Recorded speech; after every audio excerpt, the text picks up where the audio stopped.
We were considered freaks. Of course, we didn't consider ourselves as such. It was the rest of the universe that was crazy. I mean, who would have thought that planets with liquid water could have supported life? Liquid water. You might as well go swimming in liquid nitrogen while you're at it.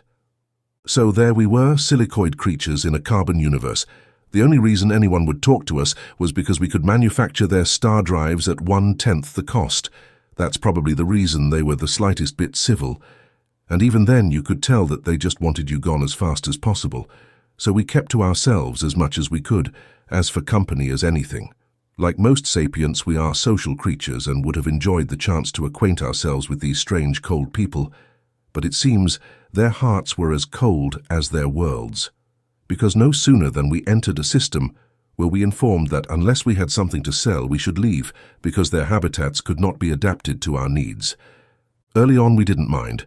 We told them we had our own ways of compensating the vast gulf in comfort zones, and if they would please give or sell us somewhere relatively isolated for the purpose, we could take care of the installation. Then came other excuses.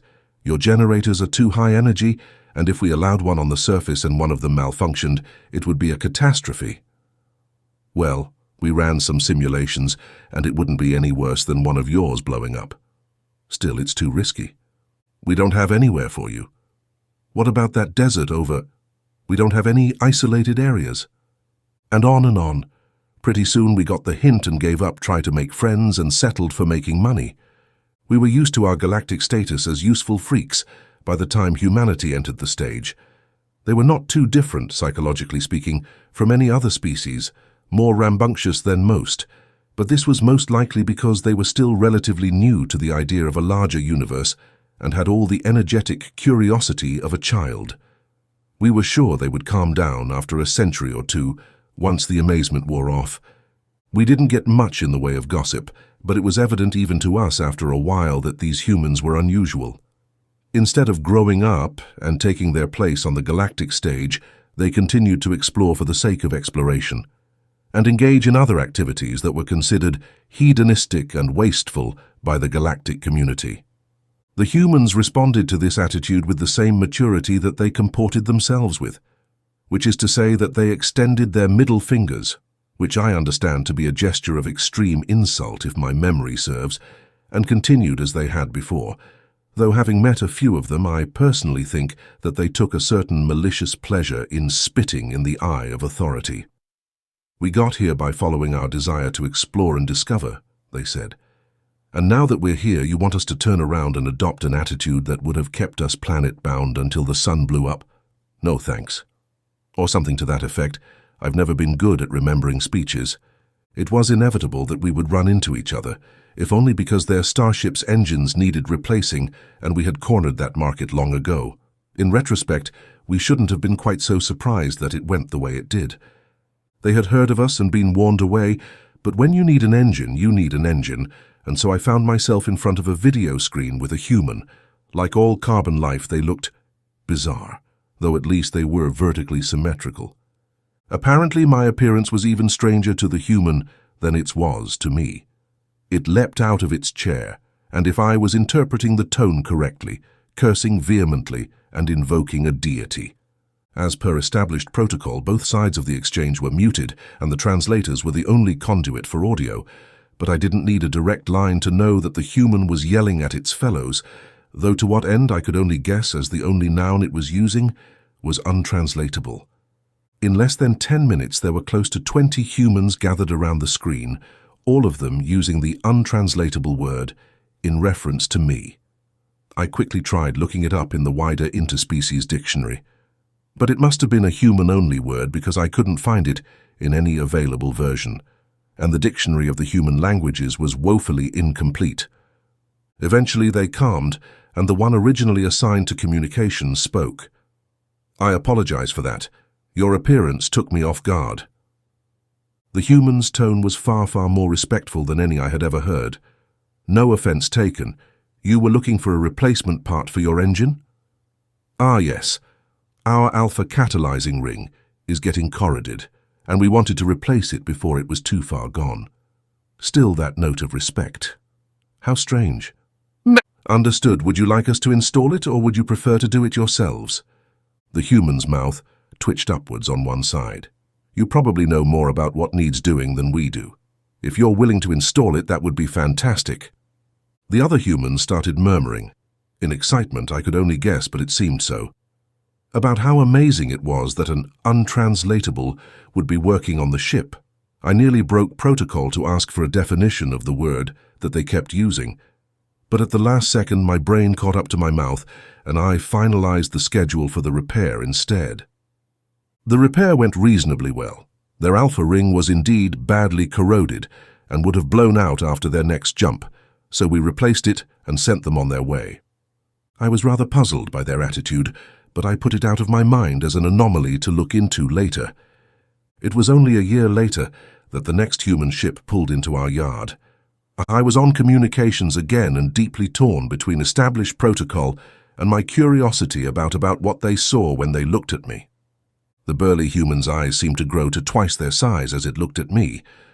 "Well, damn if Jose wasn't telling the truth. There's real untranslatables in the universe." Habit locked down hard, and I requested the purpose of their visit. It was a simple repair, so simple that I was fairly certain that they had deliberately sought out our shipyard to verify whatever they had heard.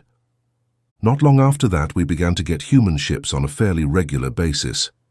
While we weren't very far off the popular route, stopping at one of our yards, unless absolutely necessary, was all but unheard of. Naturally, some of us began getting suspicious that either humans were up to something or one of the other civilizations had put them up to something. What they were up to exactly depended on who was telling, but it was a different agenda. For the most part, I ignored the half-schizophrenic ramblings of the rumor mill, preferring to research all I could about human culture and history, hoping to come across the word that they kept using to describe us, but had little luck. I became fluent in their lingua franca, though given the physiological differences of our mouths, pronouncing anything was next to impossible. It appeared those fleshy flaps in front of their teeth play a large role in all their languages, and such things lips, I believe, makes intelligent conversation more difficult than it's worth. I rather wish I had found the courage to ask for a definition sooner. It would have made what happened next far more understandable. When the human ambassador arrived, the yard erupted in panic. That a species had regular contact with us was unheard of already. That one would actually send someone to talk was treading the border between a fever dream and outright impossibility. By that time, I was the one with the most experience in dealing with them, so I was naturally chosen as the one to receive the ambassador. Gulp. I remember rather vividly that my biggest concern was that the pressure would bring my stutter out. I was fairly sure that I would die of embarrassment if that happened. The human was clad in an environmental protection suit, naturally, and it was bulky enough that I couldn't be sure whether the ambassador was male or female. I hoped they wouldn't be insulted if I used the wrong pronoun.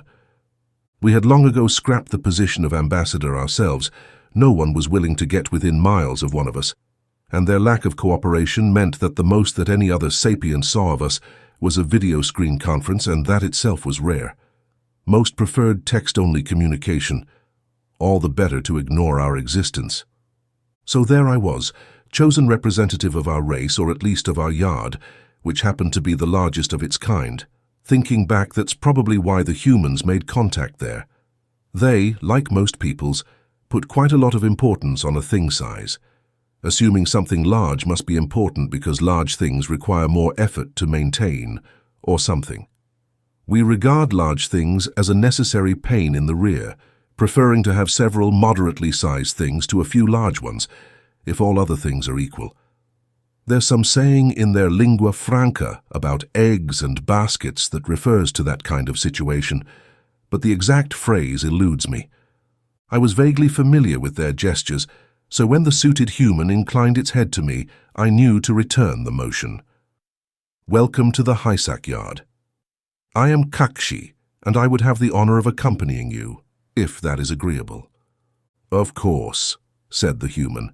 "We have much that needs to be discussed, and I would like to start as soon as possible." I hoped that I was simply interpreting a benign comment in the worst possible way, but my stomach began clenching nervously. "Then please come this way." I began to head towards the room that had been set aside for the purpose of this conference. Once the human was settled on the bench that had been adapted to its shape, I asked the purpose of its visit. "To be honest, we're a little uncertain ourselves," the human said. "You see, we have a planet in our solar system that's just about ideal for you, climate-wise, but we can't just give things away for free, especially something as big as a planet. And the fact that you'd be so close to our home planet makes the military types twitchy. But the rest of us think that just because everyone calls you the untranslatable, equivalent to monsters of the universe, doesn't mean that that's the case, and we're willing to give you a chance. Especially in light of the marked lack of aggressive behavior on your part." For long moments I stared at the human, certain that this was some kind of bizarre joke. "Excuse me, but could you say that again? It sounds like you are offering us a planet." I stuttered, but I was too deep in shock to really care. A definite note of amusement entered the human's tone. "In a way, it's completely inhospitable for us, but someone crunched some numbers for the hell of it, and it turns out it's very similar to the one you came from. Those of us with more progressive mindsets figured that if we can't use it, but someone else can, we might as well see if we can hammer out some kind of agreement." I sat there staring at them like an idiot for what must have been several minutes. "I'm here mostly to see if you're interested in the idea as a whole," said the human, not unkindly. "The official agreement will likely take weeks or months to hammer out, even if everything goes perfectly." It seemed amused by this for some reason. Something in my brain must have shorted out because the human reached out with its upper limb and waved it in front of my forward eyes. "You okay there, Kishi?" I twitched so hard I nearly flipped onto my back. I bit my tongue until I calmed enough to speak intelligibly. "I am fine." I paused to take several deep breaths and tried to get thoughts in some semblance of order. I cannot speak for everyone and do not possess anything near the authority to give you any kind of official, but I do not think that our leadership would be at all opposed to the idea. Its voice sounded both excited and pleased by my answer. "I will let my superiors know. We'll send a message on the next chip as to where and when we can meet." I nodded, another human gesture I had learned, and wished it well on its journey home. Then I stared at the too narrow bench the human had occupied during our conversation. A colony. Our first colony. We might get a real colony on a real planet instead of roaming bands of ships strung together. Planets that we could occupy without extreme and expensive terraforming were rare beyond belief, and all of the solar systems that had them were already occupied and thus hostile. Except now, someone was willing to let us in. I started hyperventilating and went to get myself a strong drink. Long story short, it took about 7 years of negotiations, in no small part because we were suspicious as all hell about the sincerity of their intention, and the other races were making no small amount of noise about how the humans would regret associating themselves with such unnatural creatures.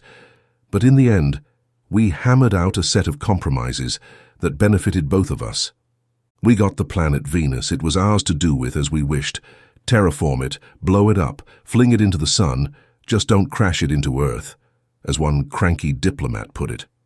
In exchange, each of us living there who was not in poverty would pay a 1% tax to the Terran government, and our yards would produce or repair 500,000 tons worth of ship, which amounted to 15 medium-sized freighters, 3 large warships, or about half the repairs their navy required.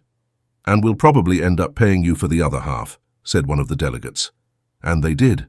Venus was far from a paradise, too hot even for us, and an absurdly long day and night, but once we raised the nitrogen content in the atmosphere by nearly 10% and adjusted the ratios of some of the less common gases, it cooled off enough that the weather was quite pleasant, and the atmosphere was even more dense than the one we were used to, though not so much that breathing was difficult. In fact, because of the higher nitrogen content, breathing was actually easier since you don't have to try very hard to get air. Of course, that wasn't even the best part. Since the air was so thick we could fly. Our wings weren't large enough to support us back home, though we could glide quite well. On Venus, we could get into the air with a running start and keep ourselves there until we got too tired to keep flapping. Earned myself some pretty spectacular bruises, figuring out how long that was too. Not that I regret it at all. The views were stunning. Humanity acted as something of a buffer between us and a universe that regarded our kind as freaks of nature, and we supported their love of exploring and learning for the sake of finding out interesting things. It was as close to an ideal partnership as anyone could ask for. They would develop, we would build, and we both benefited. Their asteroid belt was fantastically rich in metals and rare earth elements, which meant that we had as much raw material as we could wish for. Humanity had long ago decided on a policy of finders-keepers in regards to extraterrestrial resources. As long as it wasn't in orbit around Earth or have mining drones on it, it was the property of whoever got to it. There was a hiccup when we snatched an asteroid that was the destination of a batch of droids. But since humanity had forgotten to tell us, they weren't able to do much but grumble and tell us to make sure they hadn't earmarked our next target for operations. We grew very close, metaphorically. With our help, they discovered and colonized 2 additional planets, and they returned the favor, helping us locate and adapt another hell planet, as they jokingly called our candidates for colonization. I was so busy with the talks, then coordinating the terraforming and planning and executing the release of flora and fauna, that it was another 2 years before I remembered to ask about that untranslatable word they had used early on. You can hardly imagine my surprise when I learned it was the name of a creature from their mythology. Depending on who was telling the tale, they were either guardians or tyrants, hoarding treasure and the guardians of unfathomable knowledge, often ruling over elemental forces and always powerful beyond measure. Dragons. I can hardly say I found the comparison unpleasant, and I guessed, correctly I might add, that this was a major factor in their early attitudes toward us. Of course, our peaceful and businesslike attitudes only reinforced their suspicions that the other races who had told them of us might have been driven more by fear than any real facts. They had not adopted the blatant racism of the rest of the sapient species, and they had distanced themselves from the majority of the galactic community, not nearly as much as was the case for us, since the others were willing to deal with them, albeit with a measure of distaste for their alliance with us, enough that they had to fight for concessions they might have gotten without effort before. Though we were largely insulated from the hatred of the rest of the universe by our alliance with the humans, we still needed to interact with them, because although we were the premier shipbuilders, there were other things like medical techniques and internet service that required outside assistance. Humanity was still well behind the curve as far as technology went, so as much as they wanted to help, oftentimes they couldn't simply because they lacked the knowledge to build the tools to make what we needed. Still, the relative tech advantage was closing rather quickly, with our modest assistance. One thing that I didn't expect to come of the situation, nor did any of us really, was the advances in environmental protection. It seems that humans are first and foremost curious. They want to know how, why, and what. They see something strange, and the first thing they do is poke at it. In this case, it would refer to us. They had never imagined that anything like us existed, not outside of fiction anyway. But studying us was difficult to say the least, given that they would simultaneously suffocate and fry if they ever took off their suits. So they put a substantial amount of effort and money into developing environment, suits that were less cumbersome, while still being able to take the relatively high temperatures and pressures that we required. In less than 20 years, or 10-ish years for you humans, they had gone from suits that looked like the ones that they first took to the moon to something that was about as cumbersome as a thick jacket. How do I know what they're like? Well, it turns out that with a few tweaks, these suits of theirs are as good at keeping heat and air in as out. I'll tell you, once you get past the fact that it's cold enough to literally freeze you solid in less than a minute. Earth's got some pretty amazing stuff. They've got this animal that looks for all the world like someone stuck shards of a rainbow together and animated it. Some of them even gather in huge swarms to migrate. I was fortunate enough to be in the right place at the right time of year to see the trees absolutely covered in them. The tour guide said that branches have been known to break under their collective weight, which seems impossible since they couldn't be more than a gram or two apiece. Of course, this opened up all kinds of tourism opportunities. Another thing about humans is that they seem to relish the chance to spend their earnings on trinkets and knickknacks. When I asked Lee about it, The ambassador, whose name I forgot to ask when we first met, she just laughed and said that humans don't build hordes like dragons do. I would have stuck my tongue out at her if it wouldn't have meant slobbering on my faceplate. Curiously enough, that carries the same meaning for us as it does for humans. Life isn't always smooth sailing, though, and it would seem that the universe decided to throw a couple of storms our way.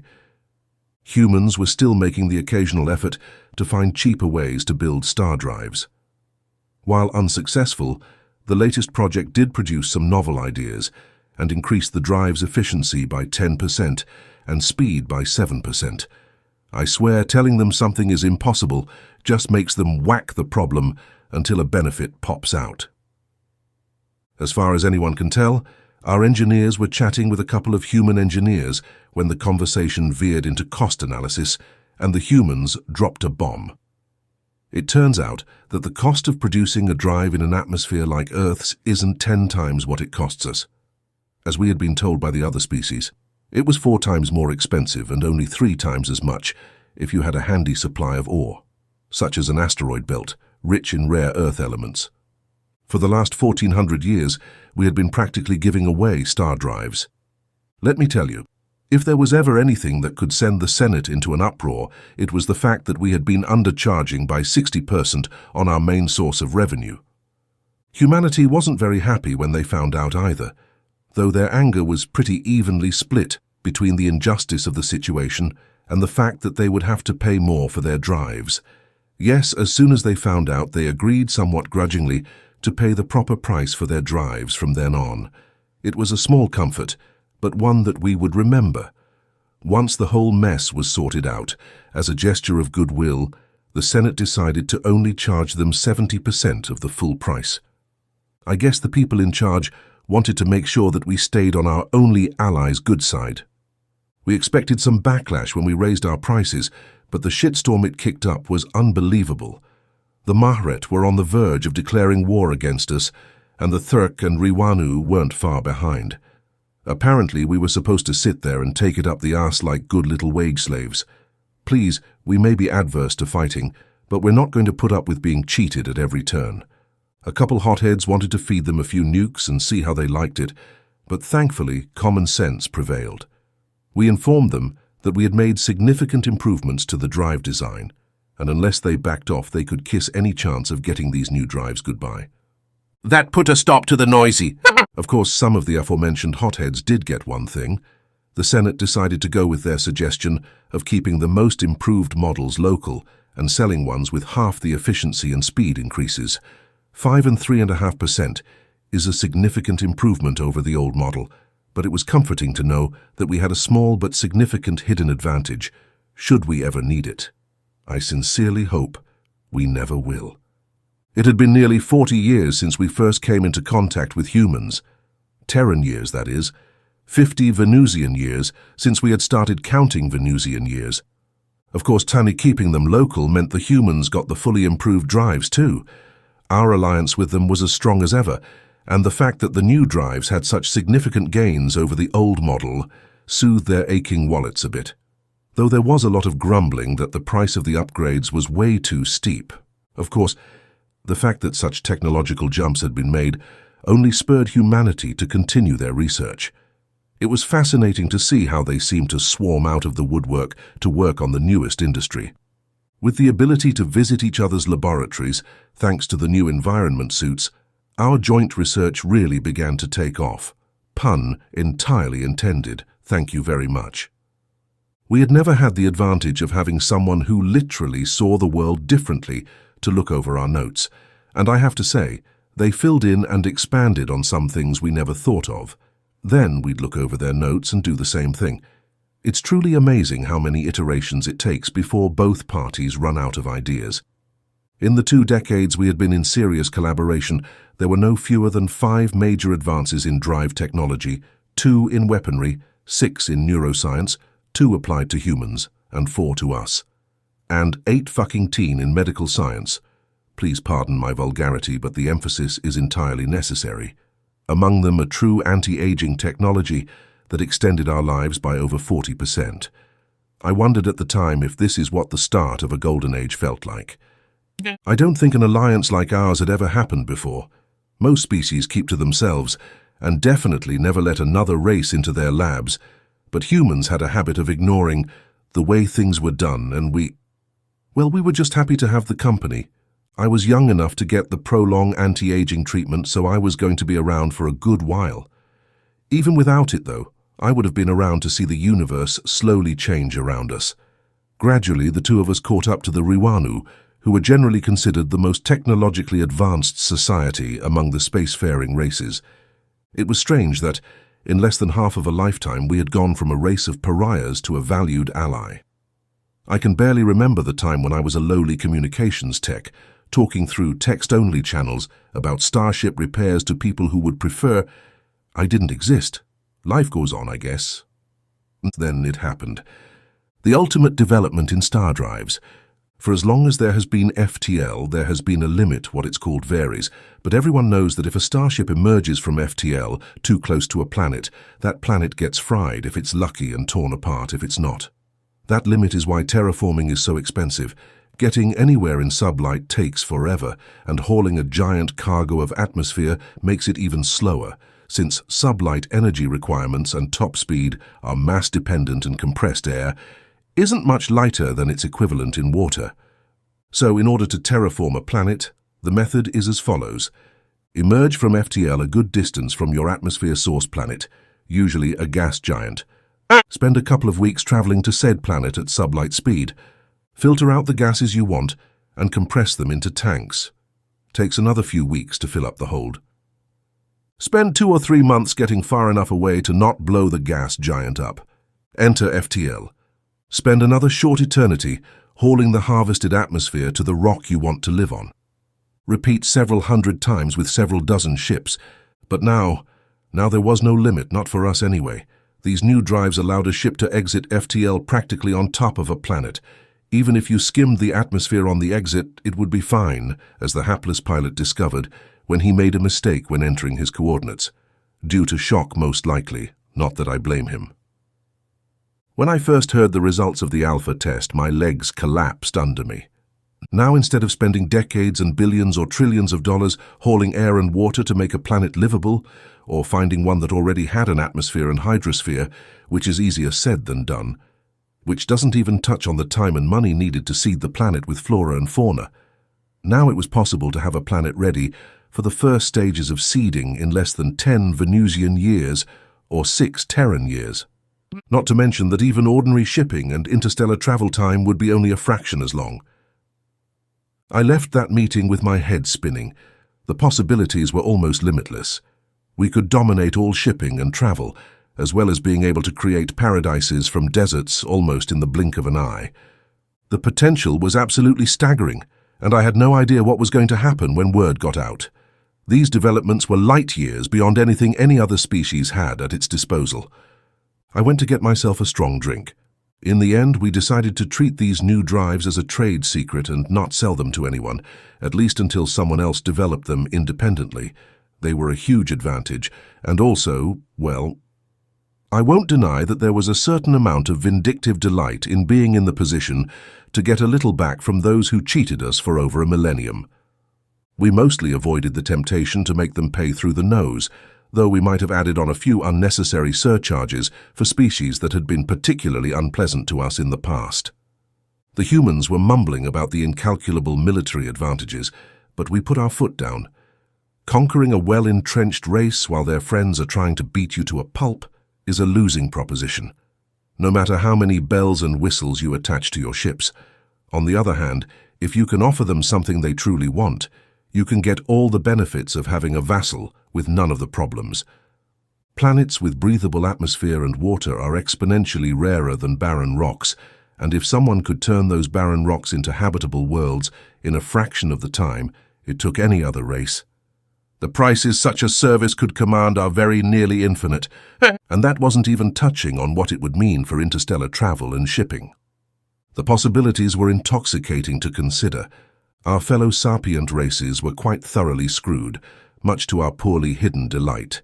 They could either terraform their planets the traditional way and wait 20 to 50 years, plus the same again for seeding flora and fauna, Or they could pay us half the cost and get a livable planet in half the time, even with the time spent seeding the planet with life. Anyone who had 2 brain cells to rub together came to us, no matter how little they liked us. We had the rest of the universe by the balls, and it felt so good, especially for old-timers like me, who remembered a time when we weren't friends with anyone because everyone only saw us as freaks of nature, and only our usefulness as a race duped into paid slavery kept them from killing us all out of sheer reactionary disgust. I took another healthy gulp of my drink, hoping the pins and needles would distract me from the dark turn my thoughts had taken. When had I turned into a reminiscing old geezer? But then, doesn't everyone turn into a reminiscing old geezer eventually? I finished my drink and paid my tab. It was going to be another long day tomorrow. The Tamir had approached the newly formed Terraforming Requisition Board about a contract for the terraforming of no fewer than 10 planets, and given their relatively extreme politeness toward us in the past, and the fact that they are desperately overcrowded and poor to boot, we might just give them a break. I have to say, the rest of my life looked like it was going to be fun.